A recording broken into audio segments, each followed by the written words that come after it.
What's going on, guys? It's Dylan and Adam. We're back for episode 2 of the Big Brother 19 podcast. We haven't got an official name yet. Hopefully, maybe we'll do that. But so far, it's just the Big Brother 19 podcast. It's like an alliance name, it takes time. And then we'll think of something really cheesy and really simple, like they always are, right?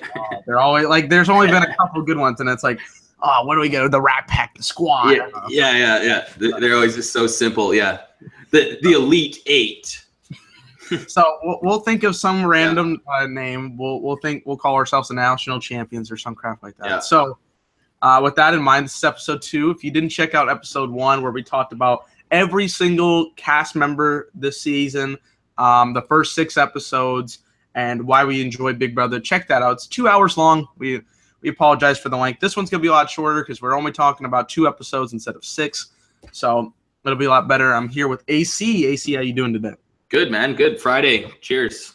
Yes. I'll cover it up so we don't get demonetized. it's apple juice Adam. No, actually, I don't make money off this channel, so we're good. It's Friday too, right? So happy Friday to everyone. Happy Friday. It's a good Friday. It's probably Friday night when this is getting uploaded. So cheers to everybody. We're going to talk about the 2 last episodes that happened Wednesday and Thursday. We'll talk about the Power of Veto competition, the consequence of the Den of Temptation, and the ceremony. And then also the Thursday live eviction with everything that we learned in between. Not exactly the most eventful week because we knew who was going to go out, but there was some interesting stuff to come out of it with the voting and also what's going to happen with the Battle of the Block competition. As you guys see, the title is the Battle of the Block competition devaluing the loss of Cody. That's not the title, but that's the gist of it. So we're going to go ahead and get started with this episode. As we saw on Sunday's episode, the very last episode, Christmas took the Ring of Redemption, and basically what it said was she can play in any one veto competition, but then there was going to be a consequence unleashed on 3 house guests, which were Jason, Jessica, and Cody. And let's talk about one of the lamer things in these 2 episodes, which was the consequence. Yeah, the vetoed. The vetoed, which we thought was going to be you couldn't play in a veto competition. Yeah, for sure. Or something like that. No, it was you had to be in a frog suit or a toad costume for the week, and you only were able to be in the lily pads that were in the house. I know they do these corny things every year, but when it was the Den of Temptation, they were going to make this like, that's it. Like this is something that's going to be big on the game, and this was so disappointing. How do you feel about it? With the Den of Temptation, it's sorry, I'm just getting an echo a bit. Got it? No, so I'll restart. So the Den of Temptation, for me, what's crazy is that first week was so intense, really, right? Like 3 weeks safe compared to just being able to play in a veto competition, like completely different. Right. Having to put yourself on the block in the next 3 weeks or having to wear a toad suit, completely different, right? Like, so, some of them, but we saw that last year too with the airdrops or whatever, the Big Brother airdrops, that they do change, and America doesn't know. It's just kind of who's popular, right?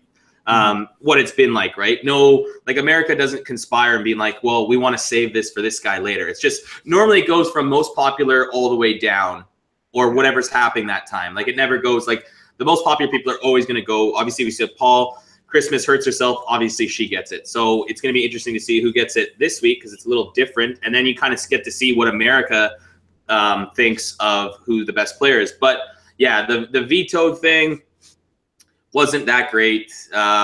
It's kind of funny, especially just because Cody's such an intense dude. For Jason, he's such a cool dude. Like he doesn't care, right? He's there to have fun and obviously play the game. And it was just for Cody, the most serious dude, most intense dude in Big Brother history. Maybe the worst player as well. To have to wear the toad suit, it brought a little entertainment, but still, it was not the best, I guess, poisoning than we've seen. It was interesting to see Cody wear it because the guy's like, if you've seen Big Brother for 5 seconds this season and you've seen him, it's just like, dead-faced, like crazy. And I was kind of wondering how his confrontation with Julie Chen was going to be like. I was like, this could be a live interview. Give the guy a live mic, it'll be interesting. But yeah, it was kind of a waste of the the power, and they focused on it a lot. Like that was the first 15 to 20 minutes of the episode. Yeah. And then it was basically cut into 3 parts. This was the first part. The second part was Paul explaining how the veto ceremony was going to work.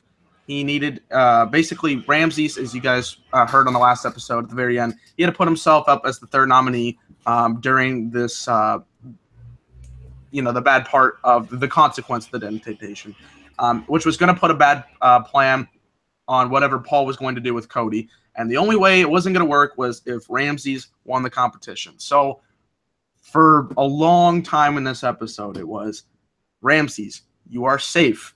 Throw the competition. Yes. And then we see a bunch of Ramsey diary rooms where he's like, I don't know how I feel about it. I don't know if I want to throw the competition because I want to be 100% safe. I'm thinking in my head, like, I understand you're up on the block. It's not necessarily the greatest or most ideal situation, but you picked this week as one of your 3 weeks to be as safe as possible. You know that you're going to have a big target on your shoulders, on your head, if you don't throw this competition.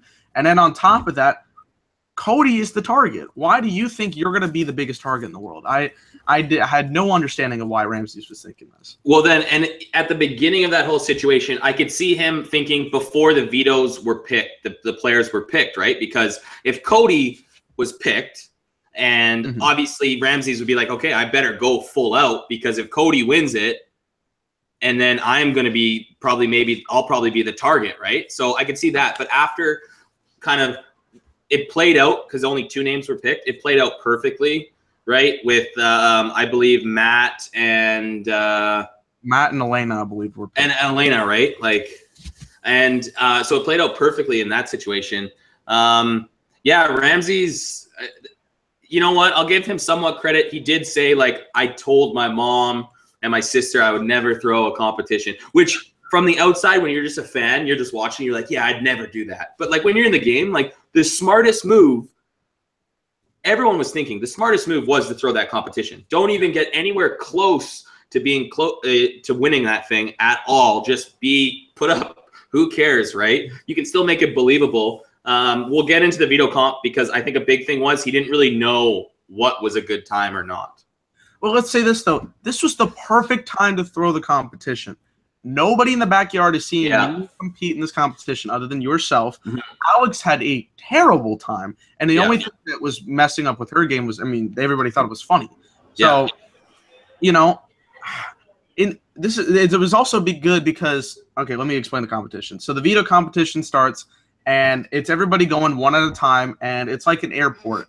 You get a question that's a very specific detail on wherever you're at. You get the question right, you get to go on air to the second terminal without any stops.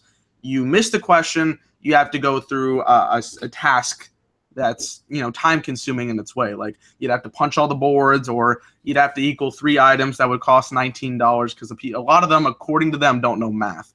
So they did these competitions. In this scenario, I think it would be the easiest to throw this competition, because all you had to do was go miss the question and not pay attention to it, and then be like, oh, well, I'm just going to waste my time. Because, a lot of these people are going to go fast. Alex wasn't throwing the competition, and I believe she got like 22 minutes. I can't believe the times in that competition. I can't believe what the times. Paul got a couple wrong, and he still, obviously, he flashed it. He killed it, right? What? And you know what, too? It was similar, because I know this competition, because it was like the MacGyver competition, remember, of last year. I'm pretty sure it was similar to that. And it wasn't that hard. And people weren't paying. You're playing Big Brother. Pay attention to the clues in the room. Like, what are you doing? And they were easy clues, right? There was some funny. The water one was funny. I wasn't a big fan of just had to eat food beside a big dude. Like that was kind of lame. The other ones were decent enough, Big Brother style, right? But with having the 2 random, and you just had to eat. It was just it wasn't even that gross of food. It was just regular. It's obviously high end food, really rich, but it was escargot, which actually some people enjoy. Pad thai or pate or whatever. It was still Yeah. You just gotta eat food. Like just eat it. You're probably some of them have probably been on slop, so I don't know. I mean, it can't be. Yeah, no, and that's rich food. That's like some people like that stuff. Like it wasn't like it was like worms or any raw worms. It was like cooked like, you know, food from like France or something, which is funny. That wasn't necessarily what I thought would be Big Brother part of this the scheme, but like the hitting the boards and the money or the counting the $19 especially. So and then they had to do the one where it was like the boat and you'd have to get through the maze and all that stuff.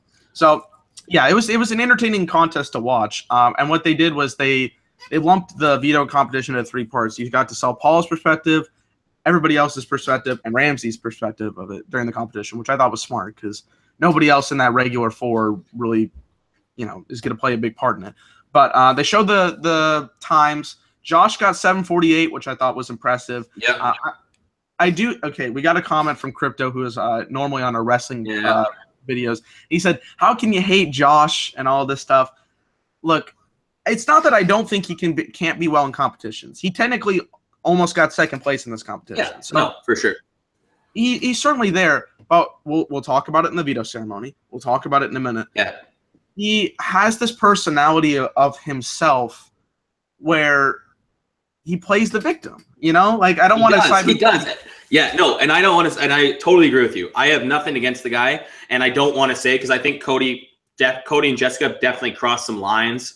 But still, he does play. He's played the victim since day 1, even when he wasn't on the block. And obviously, watch episode 1 or anyone who's seen that first when he just like, "You're coming after me. You're coming after me." Like, I had to do this. It's like, nah, dude. Like, what are you doing? Like, everyone knows. Everyone has to tell him to calm down like 24/7. Yeah, I'm not like I don't hate him, and I think he still probably could do good in competitions. I just don't think like when it gets down to people you like with the alliances and stuff. I think Josh is the guy you're probably going to least trust out of everyone. Well, and he has not proved himself to be worthy of anybody's trust. Like last week, he switched the vote, and he was the obvious one. Like Ramsey's and Kevin were like, exactly. We're going to talk about Kevin too, but in that vote, like Josh was the obvious. So it's like you can't really trust the guy, but at the same time, he's going to stay in there for at least I think a couple more weeks. We'll see about it. Oh, for sure. Because he's one of those guys like there obviously are some people in the first couple weeks where they show their cards and they're always screwed, but they're always a liability, so they can help some people out in the game longer. Yeah. So that's how it always is. Well, and he's still kind of aligned with the other side of the house in some way, or at least they want. He's kind of a guy that he's that spare number because they know that he has a relation. They know he has a relationship with this side of the house, and that side knows that he knows he can. The people know that even though maybe they didn't vote with them that time, they know they can get his vote to vote with them the next time. You know what I mean? Like he's not set in stone but obviously he has said though that obviously he trusts Paul and Christmas the most. So I think if anything, they have the most pull with him. I still think like Alex, Kevin, James. Yeah. No, is it James? No. Why do I always forget the Cowboy's name? Oh, Jason. Jason. Okay. Every episode we do this, I forget his name. I don't know why. Because he's still he gets a lot of screen time and stuff. Okay, so Jason. I think they still think they're close with him because obviously he's not part of that couples. The couples and the babes. Yeah, that's still the classic line. So we got the babes, Christmas. Yeah, we got the couples. So I think, so Josh is in a good spot because I think both sides think he's a number for them and that he can be manipulated easily because he is so emotional. If you just talk to him and make him feel like the victim, I think you can get his vote. Yeah, that's actually a good point. He can be manipulated on both sides. It'll work for him. So we'll see how it goes. But Josh got 7:48. Ramsey's beat him by 4 seconds, 7:44, which was crazy. And he's reacting like, well, I meant you through the competition. I mean, 7:44 seems like you're trying to win, right? In everybody's mind, it's like, that's a pretty good time. Yeah. So, and then. Especially when people that were somewhat trying were putting up 20s. Yeah. You know what I mean? Alex, and they were somewhat trying. And Alex was saying to herself in the veto, or in the diary room that she wanted to win because she wanted to be safe. It wouldn't have hurt her if she had won, but and she got 22 minutes. Matt, I think, got 16. Elena was like 11, somewhere around there. So then it came to the dramatic, oh, did Paul win? And then they went to commercial with it, which I thought, obviously they got to do that. But they come back and he won. I think it was 447 or somewhere around there. It was something sub 5. Yeah, so I was like, whoa, like he made it better because he lost the first 3 questions and then knew like I had to pay attention, so he got the next 2 correct. Oh, I know, like a Big Brother player should do. Like, you know what I mean? Like, I don't get how they didn't. We're just like each room, there's a question corresponding to the other terminal. It's like just look around. There wasn't that much. The red bag one was tough. I think it was like the second terminal that you got asked on the third. That was tough, but like the clock one was pretty easy. What country was not on a poster? This question. I don't know how everybody besides Paul missed that question. Yeah, 100%. Like, okay, the first one and the red bag one, I would say, were like, well, I didn't, Yeah, but the rest, I'm like, dude, it's Big Brother. Pay attention, And that poster one was the reason why Paul won. Yep. Really, because he said he wanted to pay attention, and everyone else, I'm pretty sure, got pretty much everything wrong. Yeah, well, like they had to go to those pit stops every time, the layovers every time. If we're to determine based on the numbers or based on the times, Paul missed got the first 3 questions wrong, made the last 2. Yeah, I think Josh and Ramsey's got at least 1 question right, and the rest missed all of them. Which exactly. Is terrible. So the veto, Paul wins. Paul's extremely sketchy of what Ramsey's did. So Ramsey's goes into the room and walks out pretty quickly. So that raises even more red. Just a weirdo move in the big. You can't do that in the Big Brother house. Everyone knows that. You can't just walk into a room and then leave. Because he was right. Paul said, "Why are you walking into a room and leaving?" No one does that in like the real world, let alone Big Brother. It's shady. It's so shady. So like, and then he's trying to figure out the answer. He's like, "Oh, I didn't throw the competition." And Paul's like, "Well, I got, you're in the back of my head." And he's like, "Well, next time, if one of our alliance members wins, he's gonna definitely be up there." And then considering Paul's still safe for another week, it could be a big storyline going into the next episode for sure. So we get to the veto ceremony. Paul uses it. Well, first off, actually, Paul asks all 3 members to give their reasoning as to why they should get the veto. I haven't seen that in a while. I was kind of thrown off by that. But Alex and Ramsey's give their pretty typical, hey, I just wanted to be used so I can be safe for the week, and I know your goal. And then Josh gets up. So Josh decides it's a great idea and a great time to throw Cody under the bus. As much as he can be thrown at this point.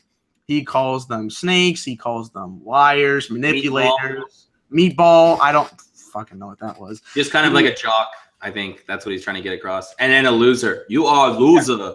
You are a loser. I was like, Josh, you're not making a lot of friends here in this scenario. Like, such a bad move. I don't think. No, I was just gonna say it's. I guess, everyone deserves one last shot. And for him, though, when you're the guy getting taken off the veto because Paul pretty much organized everything and you're the guy, like, you didn't do anything to take Cody out. You know what I mean? You didn't do anything, and you just, like, have your time to speak, and you go after him because he's going home. Obviously, I just think you didn't need to do that. And that's why Paul, right after, too, was just like, calm down. Yeah, I don't think Cody would have done the same thing had it been that way. Like, Cody's more dismissive of what Josh says. It's always Josh going on to him after that confrontation. Yeah. So I'm like, bro, you didn't do anything. As much as I don't want to agree with Cody, Cody's saying that him and Paul are the big players of this game, and the rest of them are floating to whoever wants to be the leader this week. And they're betas. That's what he liked to say, that him and Paul are the only alphas and everyone else are betas. Which is just such a wild thing to say today. It's wild. It's pretty funny, though. But yeah, it's entertaining. It is entertaining. Cody has been entertaining in his own ways, some interesting ways. But like not trying to be entertaining. I think just people are just like, if we're watching a show, like most people, it's a TV show. I think he's entertaining without being entertaining because he's so serious, and the things he says being serious instead of, I think most people, instead of being like, oh man, he's such a bully, this and that, which people can say, and I would agree with those people. But I think some people look at him and take it more like, wow, he's an interesting character on a show. Mm-hmm. Yeah, it's just for the style that Big Brother uses, and to see this guy, be on our television, it's obviously very interesting. And then some crowds don't like him, some do. Yeah. His style just wore on to me. It's hit or miss for me. Yeah, for sure. So Josh got taken off the block. He had his role. Paul had a nice line. He's like, a lot of people wanted to go head to head, but I'm more of a Big Brother checkmate kind of guy. So yeah, on there. And Cody said, respect, because I tried to blindside him this week. So for sure, no, and he was just like, yeah, that's fine. He was actually pretty cool with it after that moment.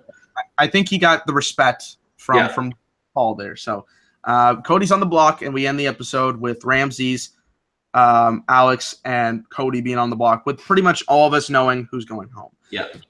So then we get to Thursday's. Just before we get into Thursday's episode, the one thing, my problem with Wednesday's episode, it's like 30 minutes of the veto competition.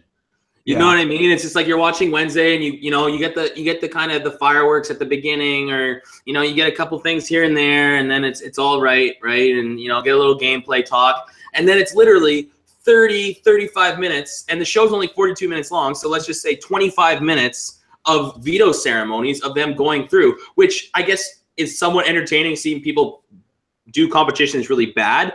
But I was just surprised that they took time with each person a lot. Normally they fly through and will only focus on Ramses and Paul, right? But this time they took forever, and that's my only problem on Wednesdays. It's like too much of the veto comp.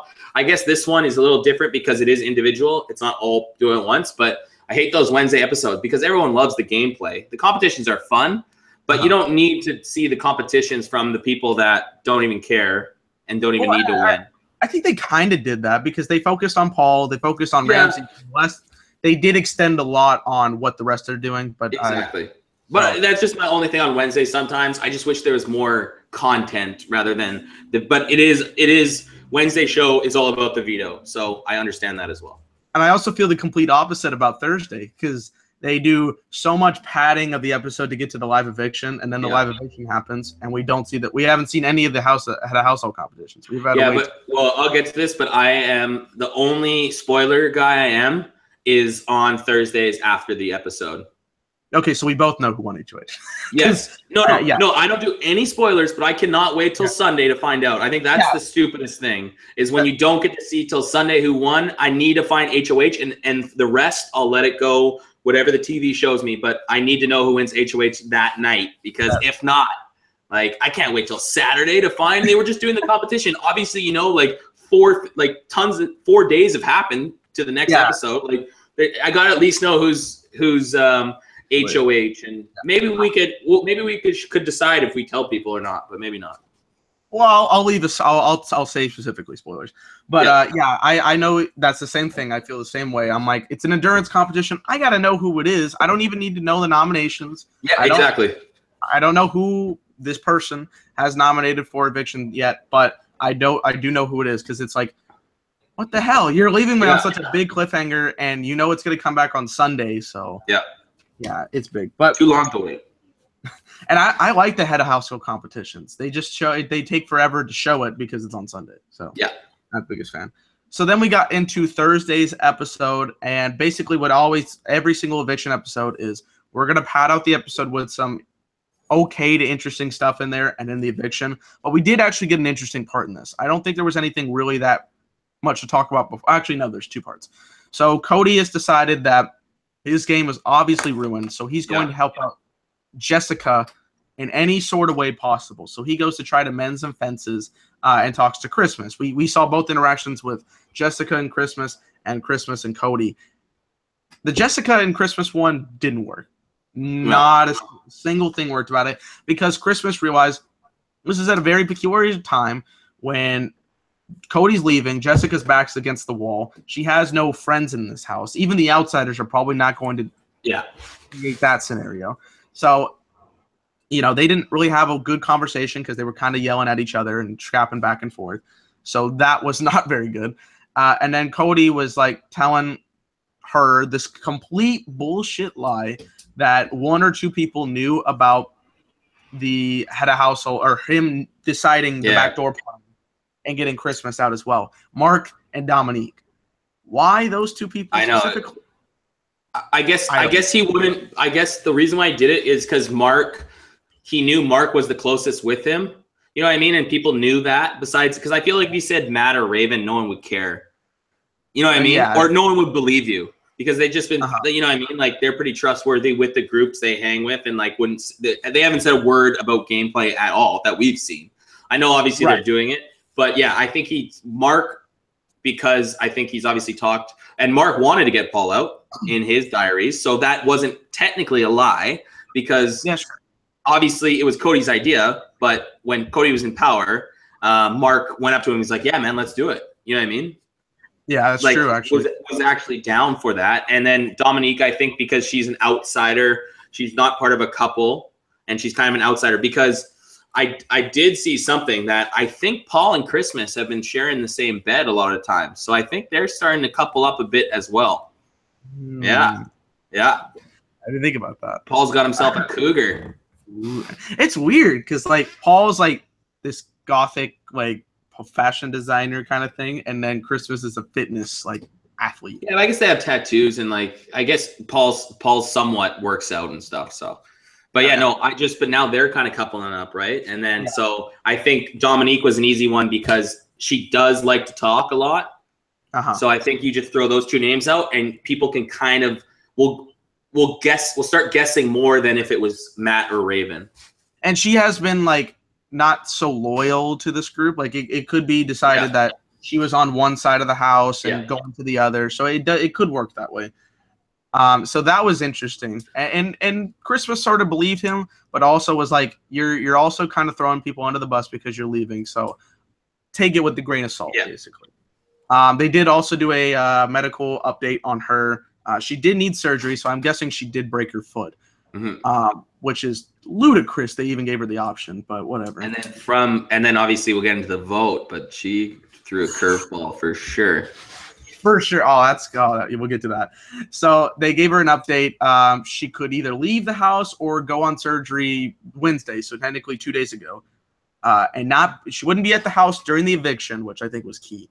But she will be in the house. They're not going to alter any competitions. She's just going to have to do her thing and rest at the house. Yeah. Which must suck.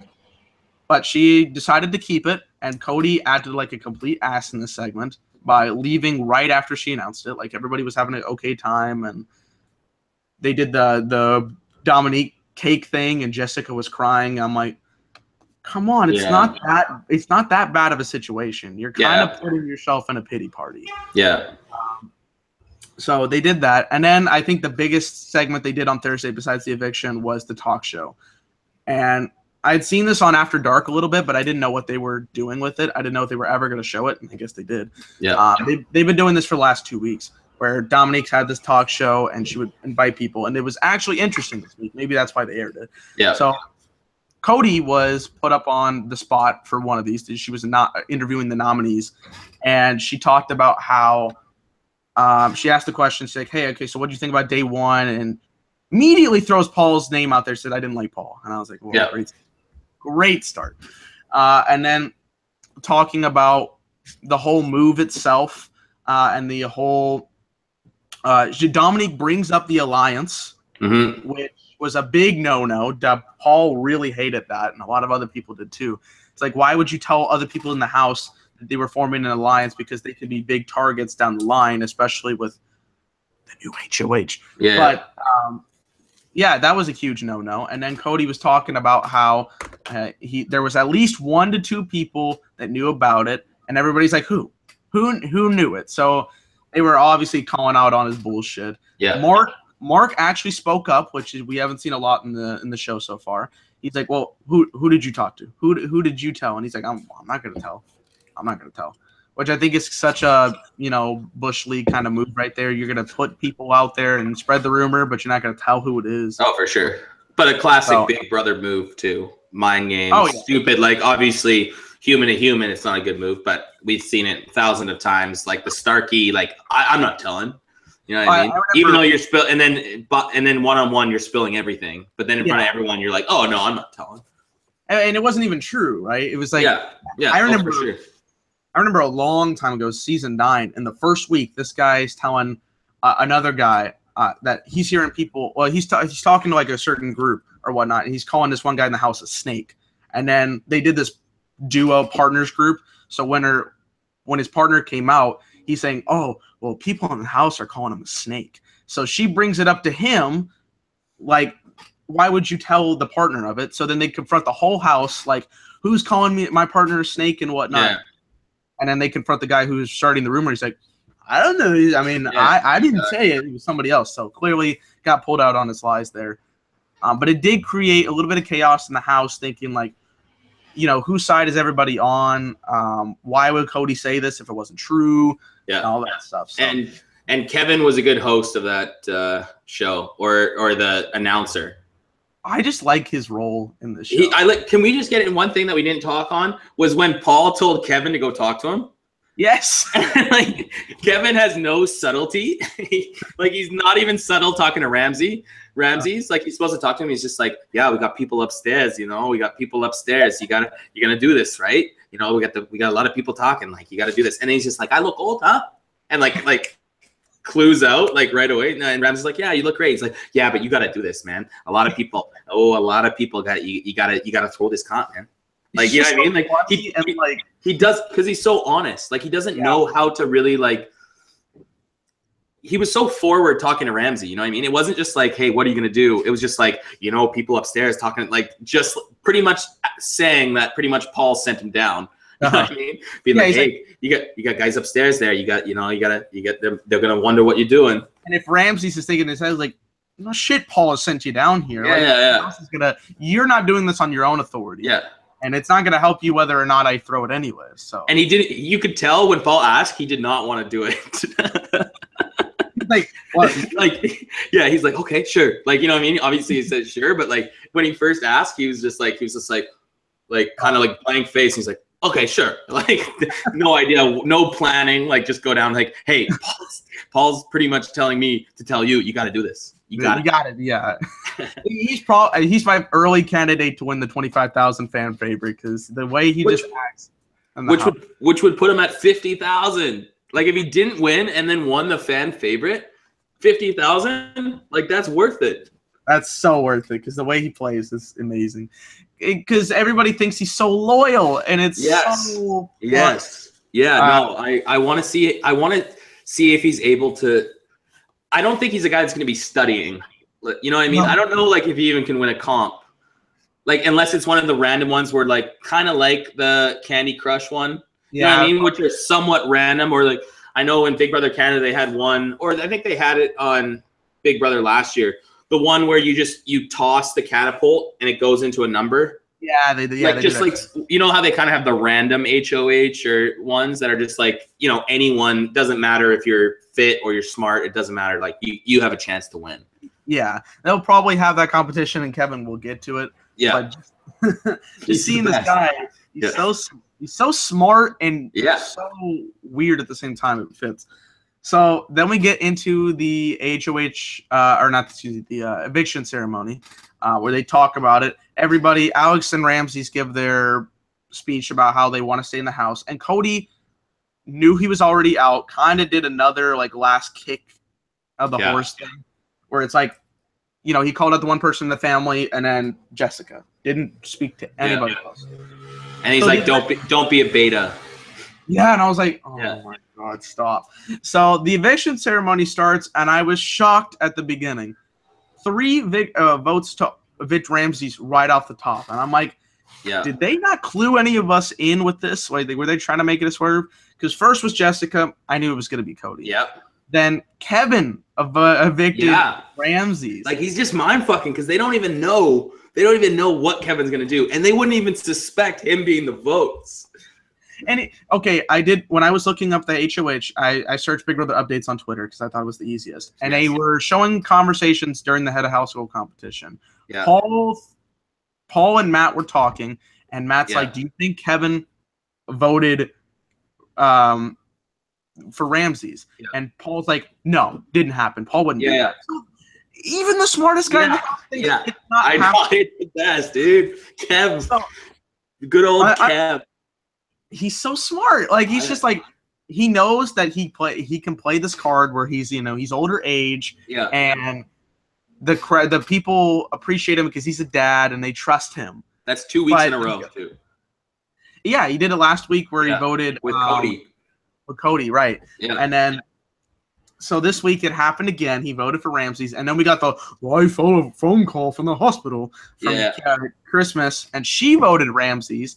Yeah. And I also did see on the Big Brother updates that Paul was suspecting that, or somebody was suspecting that was the case. Jason. Oh, someone has suspected that Christmas did actually vote for Ramsey's? Yeah, that voted for Ramsey's after Cody and her talked the day before. Yeah. That's what I heard.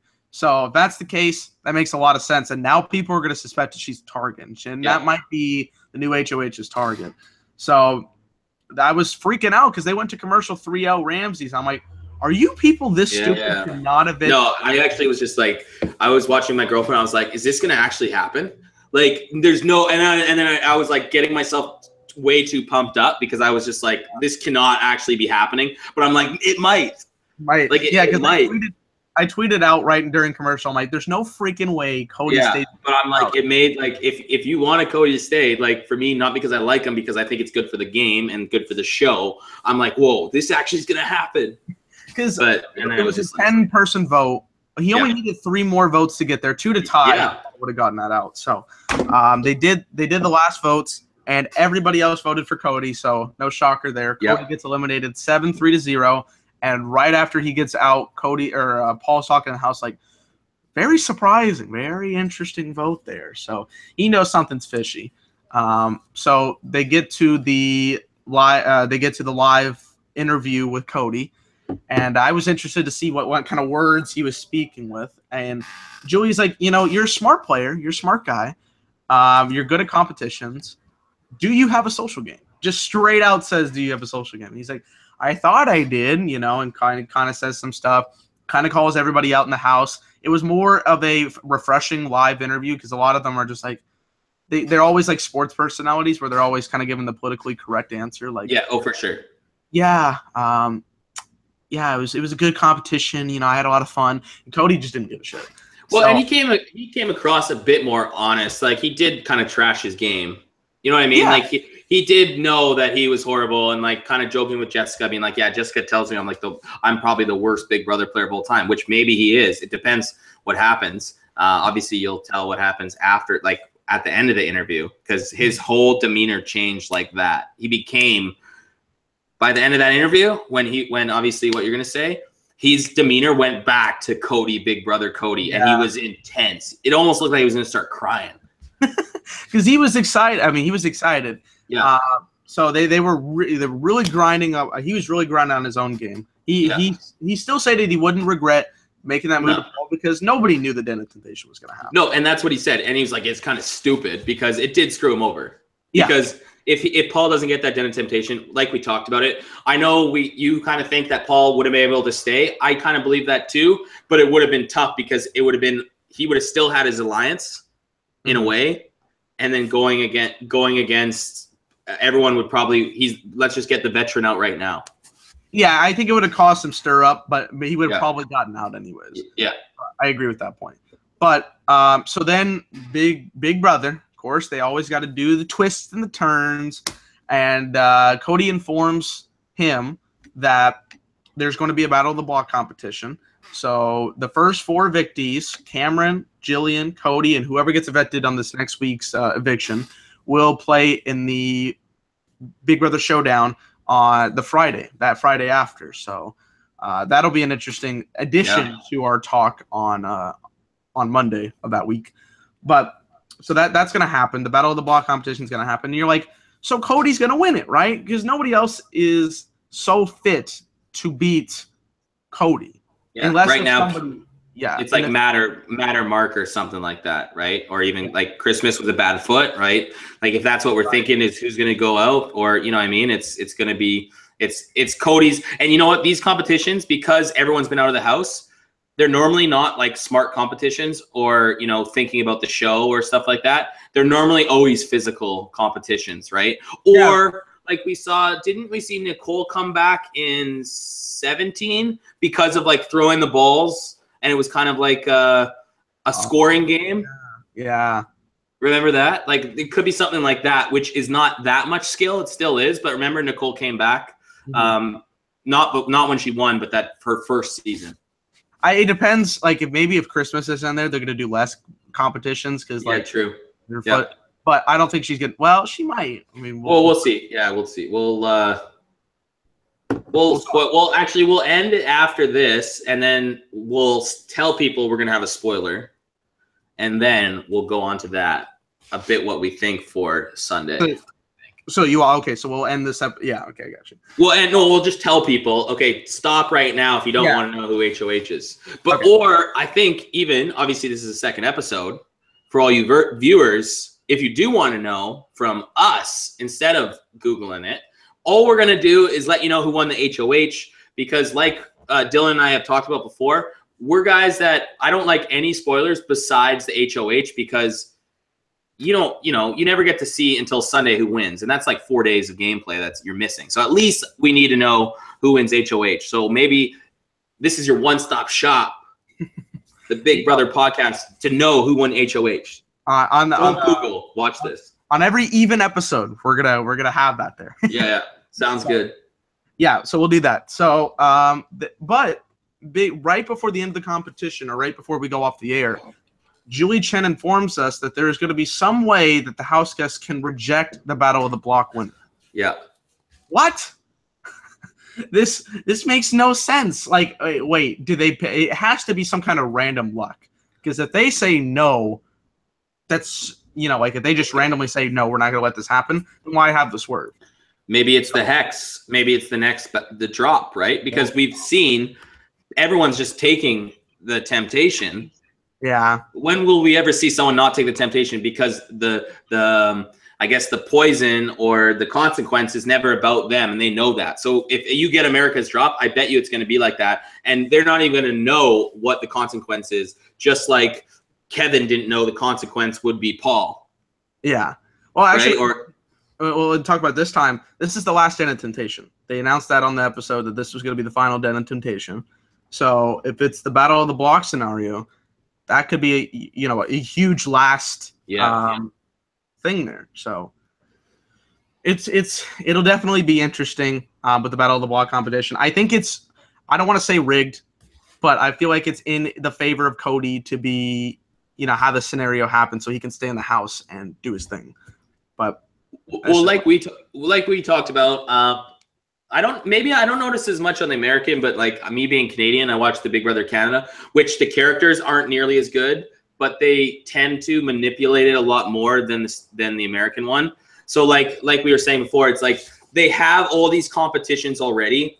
If it's a sponsor, the sponsor needs to be on. Like the Candy Crush one was on, and the show was on after that. But if they're just like regular ones, they have them in the bag. And this HOH competition easily could have been 4 weeks down the road. Like, you know what I mean? They're prepared. They have all this stuff. They know all these competitions that I think the only kind of thing that that Big Brother people can control is the competition. And, if they want a strong person to get off the block or something, because it's going to be more entertaining for viewers, I feel like they're going to put that competition in there for that person, and if they need a smart person to get off the block, I think they put more of a smarter competition in there, or a more like a memory competition or something like that. So that's what I feel like they always do. So it's going to be interesting to see what type of competition they do for this battle of the block get back into the house. Yeah, I think it'll definitely be interesting. We know Cody's going to be a big player. There's Cameron and there's Jillian, so I mean they're not really the most. Cameron's athletic though, man. He rode his bike all the way to Buffalo. Woo! He's got that leg strength. He never misses. He rode his bike all the way to Buffalo, man. That's a long ways. Considering one more fact than most people know about Cameron in the 24 hours. Dude, that's positive. He's not just a microbiologist, man. He's funny. He's athletic, bro. He's got to get back in the house, man. I want to see Kevin make him uncomfortable again. That was the best. Yeah. So, hey, you look like my nephew, man. Just relax. I don't care. Just relax, bud. Hey, relax. Relax there. Hey, you're looking a little tense, dude. Relax. So that's going to do it for this non-spoiler part of the episode. If you guys obviously check out episode 3, but this is going to be the end of the spoiler or non-spoiler part. Stay tuned for right now, or in the next couple seconds. We'll get into the spoiler part. But yeah, stay tuned for episode 3 on Tuesday. Welcome to the Aftermath, where we have the Aftermath. I like that. So this is the Aftermath, where we talk about the HOH winner. So we both we didn't see the competition because I don't think we pay for it, but we did. We saw what it entailed. It was like the angle one, the same one James won last year. Right. When the wall keeps on going, and then you're on a platform like that, and it keeps going, and then there's rain, shit, and which looks very painful. I would never want to do that. Yeah. But so they did the competition. Yeah, it's the endurance one. Pretty simple. Hang on to the ledge, and you're good. Alex is the new HOH, which is surprising. We obviously saw her be a very intense player. She's good. She's very good at this part, and of course, Cody wants to give her all the admiration possible. Yeah, he knew it. He scouted. Like NFL, like he scouted her from day one. She was just in a small college. This is a Tom Brady story here. Yeah, exactly. Got her, picked her in the 6th round, and just really believed in her. Although he was terrible when he got drafted. But yeah, that's the entry. Okay, Dak. He's like Dak. She's like Dak. Yeah, Alex is Dak Prescott incarnated. Michigan Wolverine Tom Brady. Nah, even Mitch will say it was not a good. No, oh, for sure. So it was Dak. There you go. There's minus the fake autographs by a computer. Okay, we're taking shot. No, say that for the bottom line. Yeah. So Alex won the HOH competition. I don't really know where she wants to put her picks in. Honestly, this is a very interesting episode here. Yeah. So like just the quick things I saw. Like I checked just the updates, just like right after the HOH. Paul apparently she made a deal with Elena to keep. Elena and somebody else that was up there at the same time. And Jason, because Jason was up there too. But she can't do that. She has to take a shot at that other. But those maybe is just the 2 couples. It's going to be those 2. I think it's going to be or Matt and Elena and Jason. I think are going to be the only ones safe this week. Yes, maybe, but I think maybe Matt and Raven were part of that too. But anyways, so they want her to put up. Paul wants her to put up Jessica and Ramsey's. But that's just doing their dirty work. You got to start taking numbers from that side of the house. If maybe it's a Dominique, I don't know. Maybe you take a shot at Christmas, or maybe even Raven or Matt put them up. Get rid of a couple. Because Alex is not an idiot. She knows she can't take out Ramsey's. Like they've been somewhat friends since day one. You can't take out him. She's one of the smarter outside people, so she knows she has her own vendetta. Yeah. I'm thinking in my mind. I don't know. I'm thinking she's going to put up Christmas and Ramsey's. I think it's... Well, I don't know why you put up Ramsey's, though. He's a vote in your favor. You know what I mean? But he's obviously a huge target in the house, and if people see that's the biggest thing is Ramsey's, when that side wins, they're going to put Ramsey's up. But if you take a shot at them, they're going to put her up. Yeah, I got it. But let's say like if next week comes along and Ramsey's is still in the house and somebody of importance wins that HOH on the other side, they're going to be like, well, she didn't do the work she was, what the rest of the house wanted. So we're going to put them both up and both of them can kind of go screw themselves at that point. Yeah. So maybe that's the case. I don't know. Yeah. I think she really should take a shot at Christmas just because she might know what happened with the Ramsey situation, her evicting Ramsey's, and that might help her. Obviously, she wants to take out a strong player on the other side of the house, and Christmas would be one, even if she has the broken foot. You can't go after Paul this week. He still has 1 week left of the Denim Temptation, so that's good for him. I don't think he would have been threatened. Josh? Yeah, I'm thinking Matt, Raven, Dominique. If you were going to take a shot at that other side, those were the 3 people because you're at least going to get one of them out.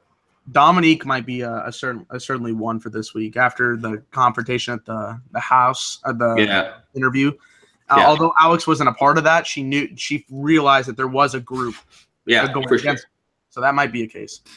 But yeah, Alex is the new HOH, and there's a lot of targets here. So I think we're going to get back to a more refreshing state like week 1. Week 2, we kind of knew once Paul was HOH, we knew what was going to happen. Exactly. So, it'll be interesting for sure. And that's going to conclude episode 2. Any final thoughts on these 2 episodes? No, they were decent. I obviously it's still so early, and I can't wait to the point where like people got to really start backstabbing like their own alliance and whatnot. That's the best of the part of the show, right? Like that's why it's one of those shows. A lot of shows they can't keep, like a lot of game shows like that. You know, by the end it kind of gets a little mundane. Not Big Brother, right? Expect the unexpected. Like you got to start turning on people. You got to start taking out big targets, because at the end of the day, as you get into this game, like if Alex just goes out, like if Alex tries to just take out Jessica, you know what I mean? It'll be worthless. It's worthless, right? Because like I think Jessica's actually going to last long now. And well, at least this week, because like, what's the point taking out Jessica? She has nobody. It's like when she's a vote now, and if anything, she's a vote trying to take on that other side. So for Alex, I think Alex will think of Jessica, even though at the beginning you thought they were like the most like they would not like each other, and they probably still don't like each other. But I think Alex and Jessica have more in common in who they want out than Jessica on that other side and Alex on that other side. It's gonna be like when Victoria stayed all the way through in season 16. Yeah. Like, she's not gonna be a threat. Cody and Derek were the players, the hit. Yeah. So, she'll be in there for probably quite a bit amount of time, especially what after Cody did this week. And she's gonna lay low now, right? Yep. Oh yeah, so, absolutely. Yeah, like she's just gonna lay low, and it's like she has no one, right? So this is that'll probably be one of the bigger stories in our Sunday talk or our Monday talk. Is she'll be alone. Probably crying, but still trying to get the sympathy factor and not doing much. I guarantee she probably doesn't even get much TV play on Sunday. You know what I mean? Like there's going to be. I think she'll get a segment. I think. Oh, okay. Yeah, true. But other than that, I don't think it'll be much. You ever look at like the diary numbers and shit? I've seen Twitter pictures of them. I don't really get them, but they are somewhat interesting, like analytically. Because if you're going to the diary more, obviously you can kind of just look at the diaries and just know, oh, maybe something's going on there, right?